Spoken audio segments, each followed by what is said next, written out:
Hello बच्चों, अभी तक हमने क्वेश्चन नंबर 12 तक फिनिश कर लिया था। आई होप कि आप लोग उतना कंप्लीट कर लिए होंगे अपने प्रैक्टिस में।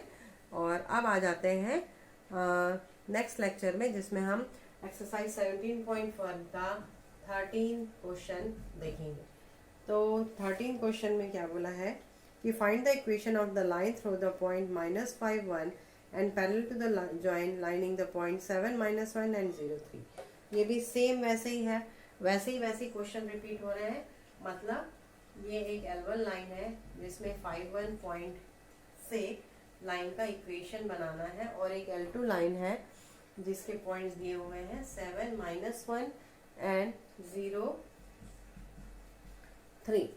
तो ये L2 लाइन है, और ये दोनों लाइन यदि पैरेलल है तो फिर वैसे ही पैरेलल की कंडीशन, हाँ, तो L1 is parallel to L2 के लिए क्या कंडीशन होती है, M1 is equal to M2। तो यहाँ पे M2 निकालेंगे तो क्या आ जाएगा y2 minus y1 divided by x2 minus x1। तो ये आ जाएगा -3/7। तो M1 भी क्या आ जाएगा -3/7। और जब equation of line through point 5 1, तो y minus y1 is equal to m x minus x1। जब इसको सॉल्व करेंगे तो 7y minus 7 is equal to -3x plus 15। तो ये आ जाएगा 3x plus 7y minus 22 is equal to 0।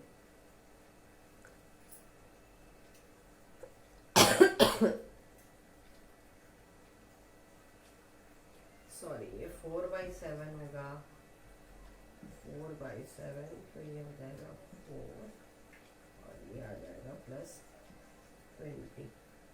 तो जब इसको सॉल्व करेंगे तो ये आ जाएगा 4x प्लस 7y, यहाँ पे 4x प्लस 7y और plus 30 is equal to 0। Next आ जाते हैं क्वेश्चन नंबर 13 के सेकेंड में।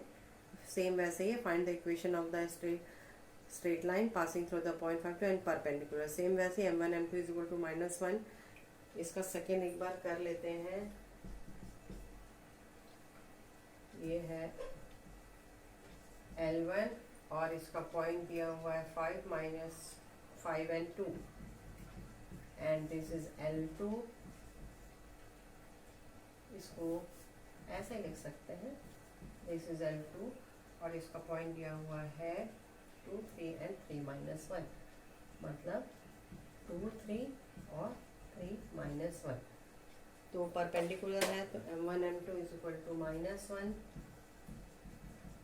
तो M2 निकालोगे इन दोनों पॉइंट से, तो -1 -3 और 3 -2, दैट इज -4। तो M1 इज इक्वल टू आ जाएगा 4।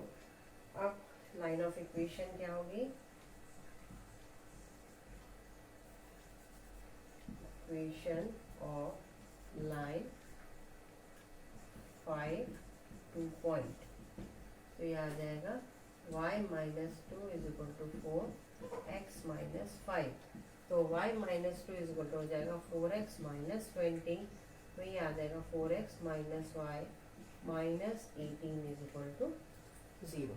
ये हो गया क्वेश्चन नंबर 13 का सेकेंड। क्योंकि परपेंडिकुलर कंडीशन का एक भी क्वेश्चन मैं नहीं करवाई थी, इसलिए मैं इसको करवा दे रही हूँ।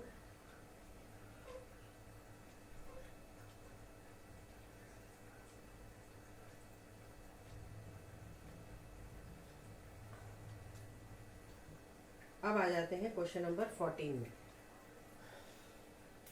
क्वेश्चन नंबर 14 में बोला है, if the points 1 4 3 -2 and p -5 lie on a straight line, find the value of p। एक ही लाइन में लाई कर रहे हैं तीनों पॉइंट्स, मतलब वो कोलिनियर पॉइंट।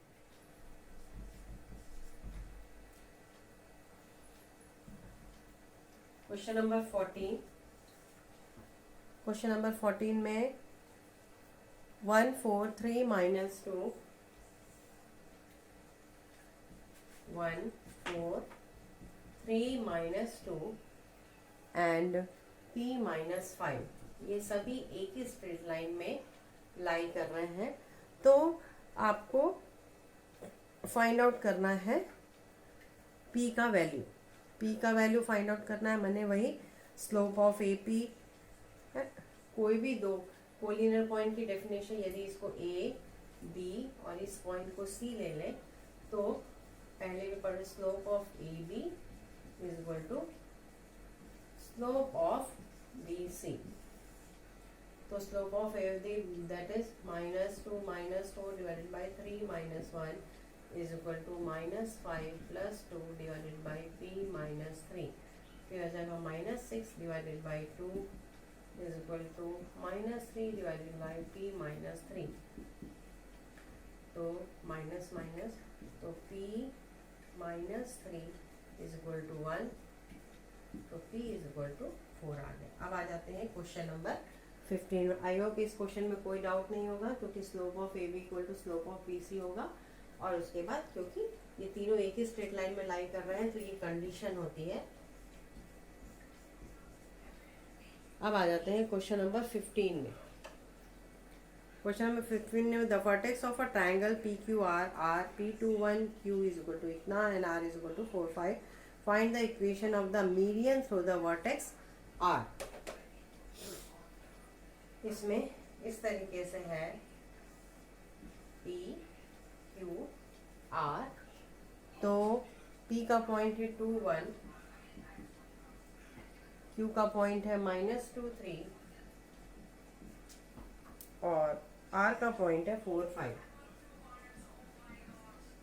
ये हो गया मीडियन। जो R वर्टेक्स R से जो मीडियन ड्रॉ करेंगे वो माने इस साइड को 2 इक्वल पार्ट में डिवाइड करेगा। 2 इक्वल पार्ट में डिवाइड करेगा तो इसके यदि हम कोऑर्डिनेट फाइंड आउट कर लें तो हम क्या निकाल सकते हैं मीडियन। तो ये आ जाएगा formula x equal to -2 + 2 divided by 2 that is equal to 0 and y is equal to आ जाएगा, ये मीडियन वाली लाइन का आपको इक्वेशन फाइंड आउट करना है। 3 + 1 डिवाइडेड बाई 2 कैसे आया ये, क्योंकि ये मीडियन है 2 इक्वल पार्ट्स में डिवाइड करता है। तो x equal to x1 + x2 divided by 2, y equal to y1 + y2 divided by 2। तो ये जो पॉइंट आ जाएंगे वो आ जाएंगे 0 एंड 2। अब आप फॉर्मूला निकाल सकते हैं। इक्वेशन ऑफ लाइन क्या बनेगा,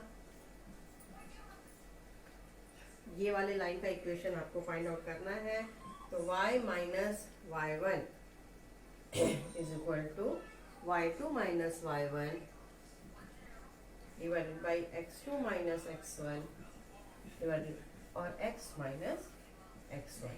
तो ये आ जाएगा y - 2 is equal to 3/4x या 3x - 4y + 8 इक्वल टू 0। तो ये हो गया आपका आंसर।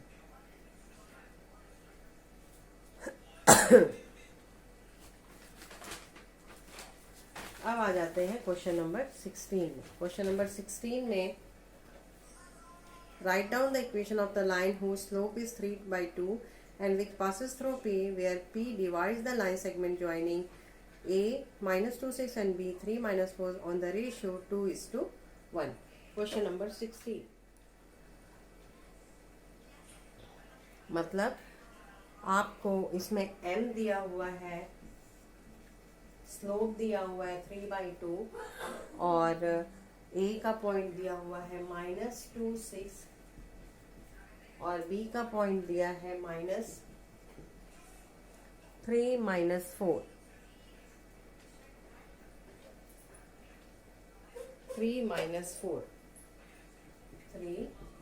4 और जो रेशियो है वो 2:1 में डिवाइड करता है। 2:1 में डिवाइड करता है। तो आपको फाइंड आउट करना है कि P का जो मतलब इस तरीके से है, यदि डायग्राम में देखेंगे ये AB पॉइंट है, यहाँ पे कहीं P है और ये 2:1 में इस लाइन को डिवाइड करता है और इसका स्लोप दिया हुआ है m 3/2। तो P के कोऑर्डिनेट आपको फाइंड आउट करने हैं। तो P के कोऑर्डिनेट जो होंगे तो x आ जाएगा m1 x2 mx2 -8 plus nx1 sorry mx2 6 plus nx1 -2 divided by 2 + 1 3, मतलब ये आ गया 4/3 और y की वैल्यू आ जाएगी my1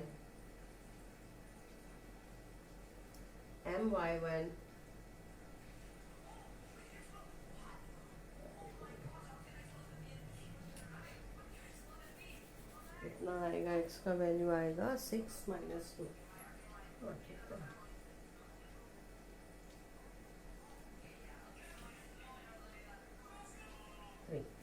और y का वैल्यू आ जाएगा -8 और +6 डिवाइडेड बाई 3 दैट इज -2/3।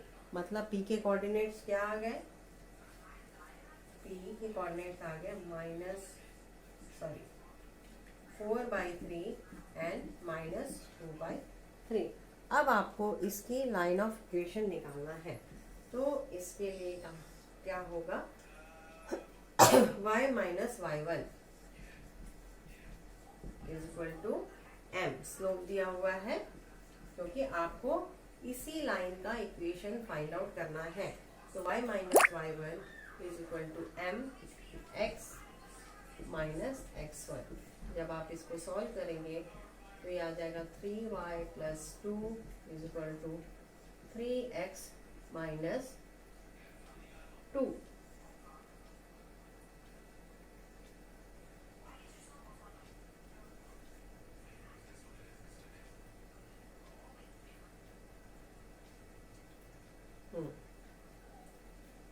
ये कितना जब सॉल्व करेंगे तो 3/2 है -2। तो जब इसको सॉल्व करेंगे तो ये आ जाएगा 3x - 4 = 12y + 4।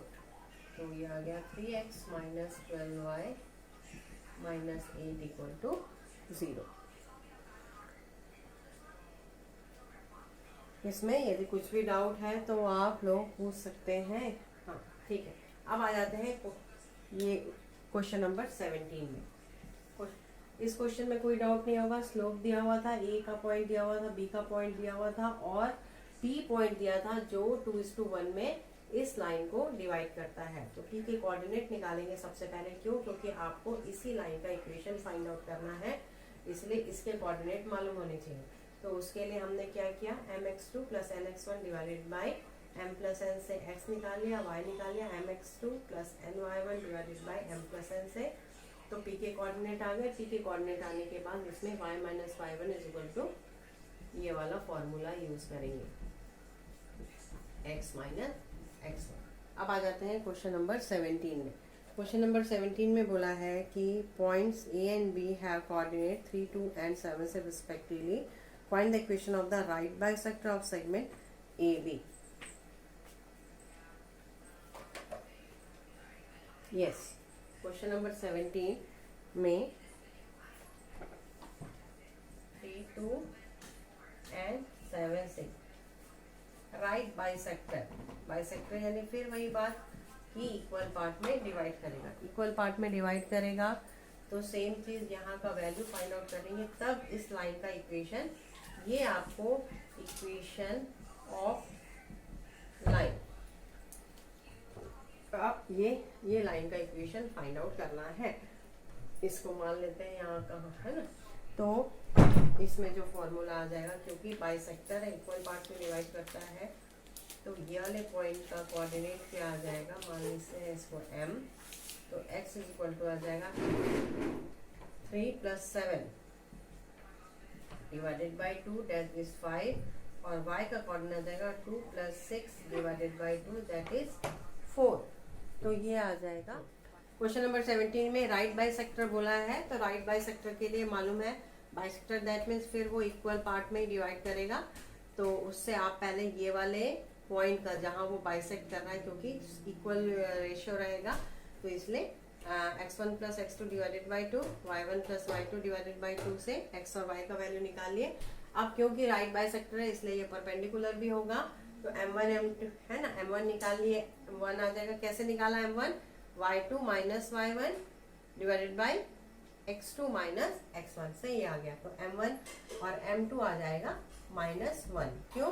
क्योंकि परपेंडिकुलर कोई भी लाइन एक दूसरी लाइन के परपेंडिकुलर है तो उसकी कंडीशन क्या होती है? m1 m2 = -1, देयरफॉर -1, इसलिए m2 क्या आ जाएगा? -1। अब फॉर्मूला डाल दीजिए, वही y - y1 = m, x - x1 का फॉर्मूला डालेगा इसके लिए, है ना, क्योंकि आपको इस लाइन का इक्वेशन फाइंड आउट करना है। तो y - 4 = -1, x - 5, तो ये आ जाएगा x प्लस y, इसको इधर लाएंगे तो +1 = 0। तो ये आ गया आपका क्वेश्चन नंबर 17। अब आ जाते हैं क्वेश्चन नंबर 17 के बाद नेक्स्ट उसका जो है ये x + y -9 हो जाएगा, -9। अब आ जाते हैं, ये था first part, this is first part. अब इसका जो सेकेंड पार्ट है क्वेश्चन नंबर 17 का, सेकेंड पार्ट बोल रहा है the value of p if -2p lies on it. कुछ नहीं करना है, यदि ये इक्वेशन ऑफ लाइन मिल गया, lies on it, lies on it मतलब p -2p, मतलब लाइज ऑन इट का मतलब होता है ये पॉइंट इस इक्वेशन को सेटिस्फाई करना चाहिए। तो इस इक्वेशन को सेटिस्फाई करने के लिए x की जगह -2 और y की जगह p रख देंगे, तो ये आ जाएगा -2 + p -9। आई होप कि आपको ये चीज़ समझ में आ गई होगी कि कोई भी पॉइंट यदि उस इक्वेशन लाइन ऑफ इक्वेशन के ऊपर लाई करता है, इसका ये मतलब होता है कि वो पॉइंट जो है उस इक्वेशन को सेटिस्फाई करेगा। तो ये आप लोग, हाँ, तो ये आ जाएगा प्लीज। चैप्टर 17.4 यहाँ पे कंप्लीट हो गया है। यहाँ का तक के एक्सप्लेनेशन में कहीं भी कुछ भी डाउट है तो आप लोग कमेंट सेक्शन में लिख सकते हैं। आई होप मेरा एक्सप्लेनेशन बहुत इजी वे में आपको मैं समझा पा रही हूँ। तो प्लीज़ यदि आपको मेरा चैनल पसंद आ रहा है तो मेरे चैनल को लाइक, सब्सक्राइब और शेयर, अपने फ्रेंड्स लोग को भी शेयर करिए, ताकि मैं जो भी ये आप लोगों को स्टडी मटेरियल दे रही हूँ उससे और लोगों को भी फ़ायदा हो। Okay, bye bye. Next lecture में हम लोग इसके आगे की एक्सरसाइज को कंटिन्यू करेंगे। बाय।